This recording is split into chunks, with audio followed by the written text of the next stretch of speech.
Let's talk about S.4090 or the Dietary Listing Act of 2022. Here it is. In case you are unfamiliar, you can find this for yourself at congress.gov.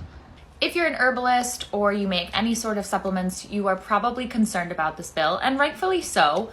But let's break it down just a little bit and talk about politics to ease your concerns or give you a more realistic understanding of what was probably going to be the outcome. Let's look at the most recent action here. That is April 26th, 2022. So it says here that it was read twice and then it was referred to the appropriate committee. This is important because that action took place 6 months ago, nearly 6 months ago, which tells us that it's not very high on the agenda. A bill can only become a law if it's enacted during the 2-year period in which it was introduced. If you're wondering why, go look up the 2-year Congress later. Why is this relevant? Because it's been 6 months, and if we're looking at our tracker here, it's been introduced and passed to the proper committee, but it hasn't been passed to Senate yet, which is a whole other long process.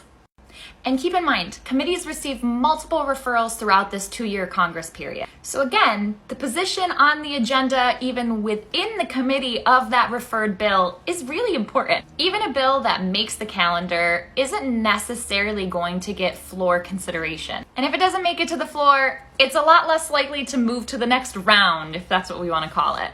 This video is getting kind of long, so let me know if you want a part 2 where I can discuss what would happen next if it passes to Senate and then the House, and also a little bit about lobbying and how that affects how a referred bill actually becomes law, or rather, what is actually written into law from that original referred bill.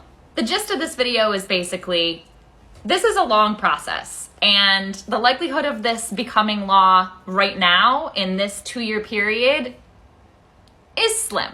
By the way, I have 2 degrees in politics. I was in that field before I decided to become an herbalist. So that's why I'm talking about all of this in detail. Let me know if you have any questions.